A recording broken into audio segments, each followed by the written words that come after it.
사람을 향한 하나님의 목적. 잭 스닌. 하나님이 인간을 창조하신 목적. 하나님의 형상을 본받을 수 있도록. 우리는 내 신앙생활의 방향을 올바로 잡아야 하겠습니다. 하나님이 사람을 창조하신 것은 심부름을 시킬 종이 필요해서가 물론 아닙니다. 왜냐하면 일을 시킬 목적이라면 이미 천천만만의 천사들이 존재하기 때문입니다. 하나님이 사람을 창조하신 목적은 하나님의 성품과 속성을 나타내 보여줄 어떤 존재가 필요하셨기 때문입니다.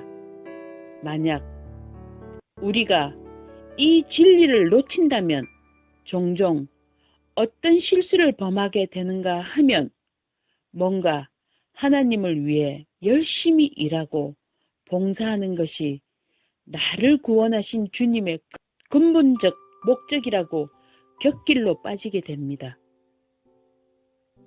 하나님은 무슨 일을 시킬 목적으로 사람을 창조하지 않으셨습니다. 그런데도 신자들은 종종 이런 곁길로 빠지고 있습니다. 하나님이 자신을 창조하시고 구원하신 근본적인 목적을 잊어버리고 뭔가 자꾸 봉사를 열심히 하면 하나님이 자기를 기뻐하시리라고 그렇게 착각합니다. 봉사를 하지 말라는 뜻은 아닙니다. 많이 해야죠. 그러나 그보다 더 중요한 근본 목적을 망각한 봉사는 별로 쓸데가 없습니다. 하나님이 아담을 창조하실 때 우리가 사람을 우리의 형상과 우리의 모양대로 만들자라고 말씀하셨습니다. 그런데 아담이 범죄할 것도 미리 아심을 따라 다 아셨습니다. 그래서 하나님은 아담이 창조되기도 전에 그리스도를 이 땅에 보내시고 십자가에서 그의 죽음을 통해서 사람을 타락한 그 죄의 구덩이로부터 구원해 내실 섭리를 다 작정하셨습니다.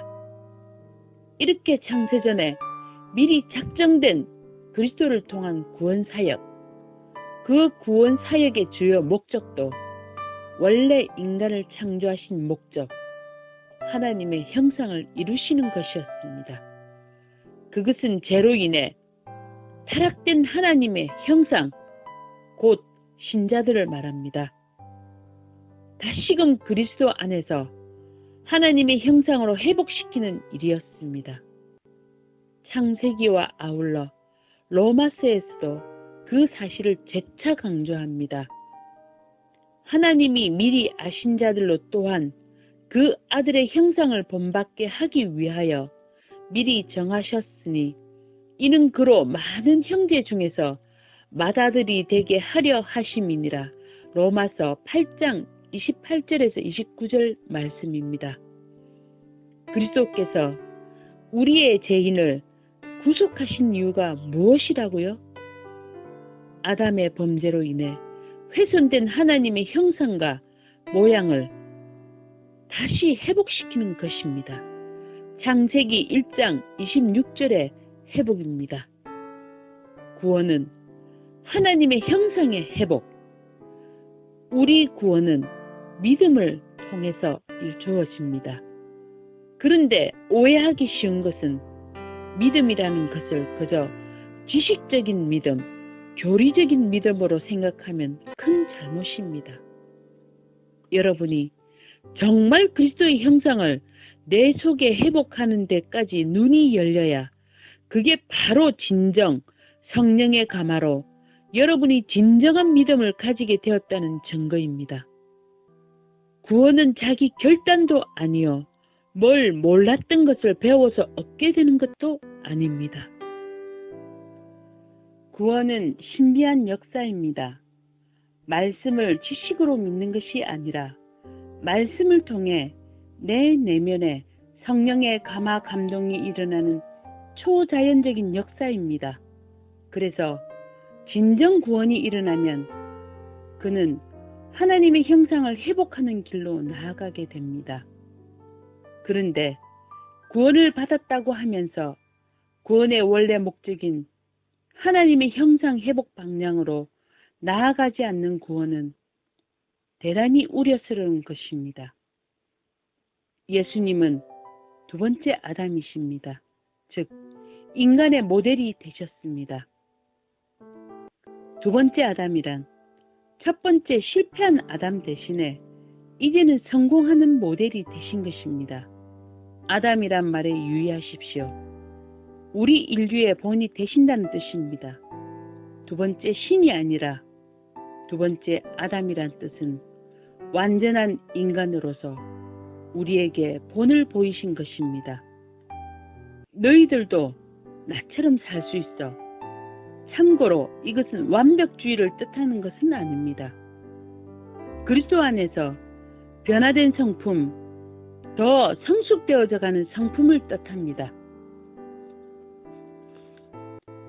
그래서 두 번째 아담은 그 아담의 후손인 우리들에게 자신을 따라오도록 회복된 하나님의 형상으로서 본을 보이셨습니다. 그래서 하나님의 시험을 받지 않으셨습니다. 즉 유혹에 넘어지지 않으셨습니다. 예수님도 마귀의 시험을 받으셨지만 거기에 굴복하지는 않으셨습니다. 우리는 그리스도의 신성과 인성을 동시에 믿습니다. 그리스도의 신성을 부인해도 이단이지만 그리스도의 인성을 부인해도 똑같이 이단입니다. 그리스도는 우리와 똑같은 인성을 가지셨지만 죄를 짓지 않으시고 죄의 유혹을 이기셨습니다. 이것은 회복된 하나님의 형상으로서 본을 보여주신 것입니다. 신성을 가지시고 그렇게 하신 것이 아니라 인성을 가지시고 그렇게 하신 것입니다. 그러므로 기독교 신앙이라는 것은, 즉 믿음 생활이라는 것은 그리스도를 하나님으로서 경배하지만 여기서 그치지 않고 그리스도를 두 번째 아담으로서 우리가 그분의 본을 따르는 것입니다. 그리스도는 십자가를 통해서 우리를 죄에서 구원하실 뿐만 아니라 3년 공생애를 통해서 우리에게 삶의 모범과 본을 보여주셨습니다. 하나님이 회복하기 원하시는 하나님의 형상, 구원이 무엇인지 직접 몸으로 보여주셨던 것입니다. 그래서 예수님은 우리의 구세주일 뿐만 아니라 우리를 앞서 달려가신 분이십니다. 히브리서 6장 20절 말씀에 그리로 앞서가신 예수께서 멜기세덱의 반차를 쫓아 영원히 대제사장이 되어 우리를 위하여 들어가셨느니라. 앞서 달려가신 분이란 뒤따라오는 우리가 어떻게 살아야 할지 본을 보여주신 것입니다. 하나님이 우리의 죄를 용서해 주시고 성령으로 충만케 해주시고 모든 은혜의 수단, 기도와 말씀들을 통해서 우리를 일관적으로 어떤 목표를 향해 인도해 가십니다. 그것은 바로 우리가 그리스도의 형상을 본받는 것입니다. 여러분, 예수님이 이 세상에 오신 목적이 단순히 우리를 죄로부터 구원해 주시는 것이었다면, 만약 그것이 전부였다면 공생애가 3년 길게 필요 없었습니다. 예수님이 십자가에 못 박히신 것은 한 주간만으로도 충분했었습니다. 그런데 예수님은 공생애 3년 반을 사시면서 하나님의 형상으로서 삶의 모범을 보여주셨습니다. 그리고 십자가를 지시고 우리를 구원하시는 것이 그 목적이었다면 신구약 성경을 통해서 그 많은 계명들을 주실 필요가 전혀 없었습니다. 하나님은 구원의 근본 목적이 하나님의 형상의 회복이었기 때문에 신구약 성경에 수많은 계명들이 나오는 것입니다. 신약에 대표적인 계명은 산상수훈입니다. 하나님의 나라, 즉 천국의 삶의 원리인 것입니다. 성령의 사역도 우리의 성화로 인도하십니다. 많은 사람들은 우리가 예수님을 본받는 것을 불가능하게 여기고 지레 포기합니다. 쉽지 않은 것은 엄연한 사실입니다. 그러나 성령님이 우리 연약함을 도우십니다. 성령님이 우리가 성화의 삶을 살도록 인도해 가십니다. 고린도후서 3장 18절 말씀에 우리가 다 수건을 벗은 얼굴로 거울을 보는 것 같이 주의 영광을 보매 저와 같은 형상으로 화하여 영광으로 영광에 이르니 곧 주의 영으로 말미암음이니라. 우리가 구원받은 이후에 내주하시는 성령은 계속해서 우리에게 주 예수님의 영광을 보여주십니다. 그것을 거울처럼 환하게 보여주십니다. 그래서 우리에게 그 성품을 본받아 살아가도록 사역해 가시는 것입니다. 하나님은 그 주권으로 우리 모든 삶의 정황, 삶의 환경들을 같은 목적으로 섭리해 가십니다. 우리가 알거니와 하나님을 사랑하는 자, 곧 그 뜻대로 부르심을 입은 자들에게는 모든 것이 합력하여 선을 이루느니라.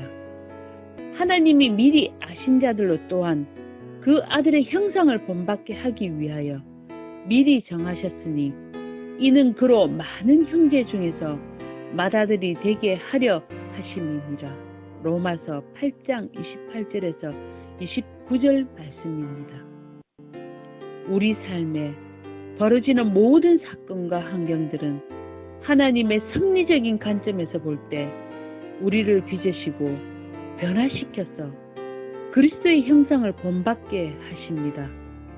즉 구원을 이루어 가십니다.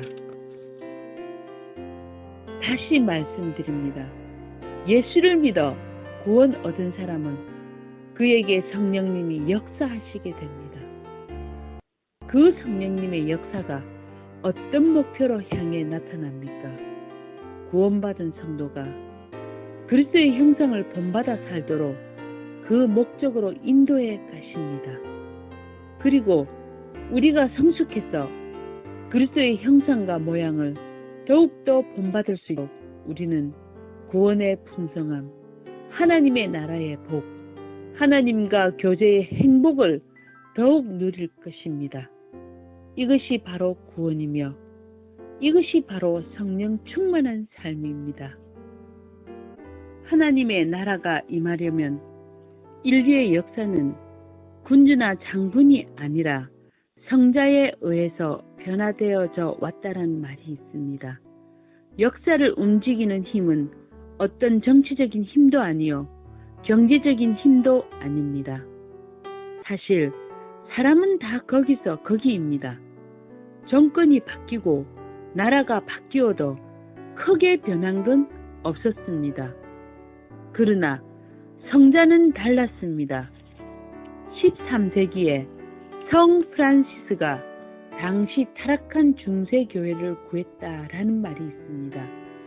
거창하게 생각할 필요 없이 우리 각자의 가정을 보더라도 그건 사실입니다.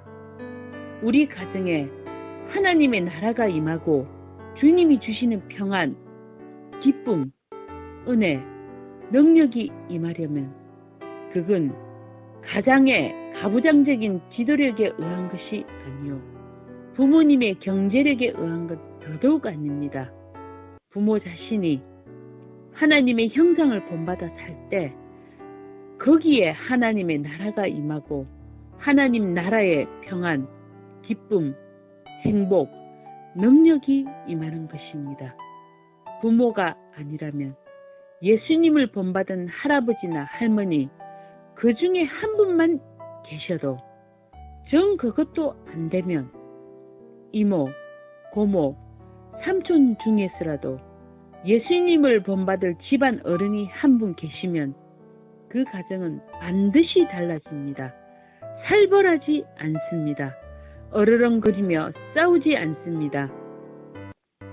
명절 때에도 화기애애합니다. 온 가정이 평안히 깃드는 것입니다.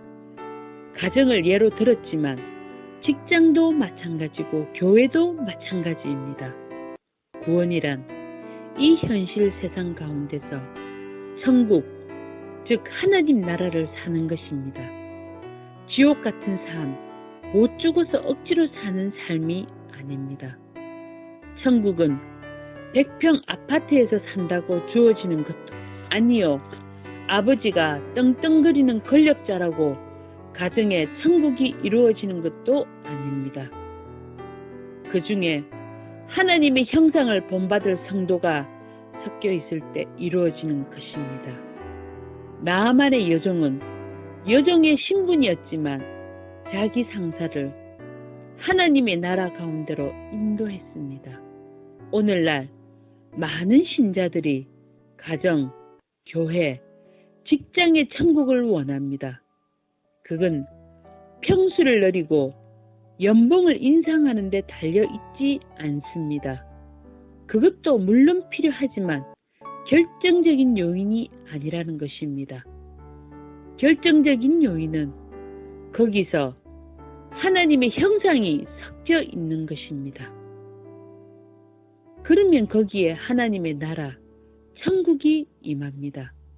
오늘 당신은 당신이 처한 환경 가운데서 구원, 즉 하나님 나라를 누리고 있습니까? 그렇다면 그것은 당신이 하나님의 형상으로 변화되었다는 증거입니다. 비록 그것이 감옥이라도, 그렇지 않다면 당신이 처한 환경이 지옥 같다면 당신이 하나님의 형상으로 변화되지 않았다는 증거입니다. 비록 그것이 아주 호화로운 아파트라도. 여러분, 천사가 인간에게 수영하는 법을 가르쳐 줄 수는 없습니다. 천사하고 인간하고는 차원이 다릅니다. 그러나 예수님은 우리에게 인간의 삶의 도리를 가르쳐 주실 수 있으십니다. 왜냐하면 우리와 성정이 똑같은 사람이셨습니다. 그래서 고린도 전서 11장 1절 말씀에 바울은 이렇게 권면합니다. 내가 그리스도를 본받는 것 같이 너희도 나를 본받으라. 어떤 사람은 그리스도의 삶은 그저 우리 인간의 존경의 대상일 뿐 그처럼 본받아 살 수는 없다고 생각합니다.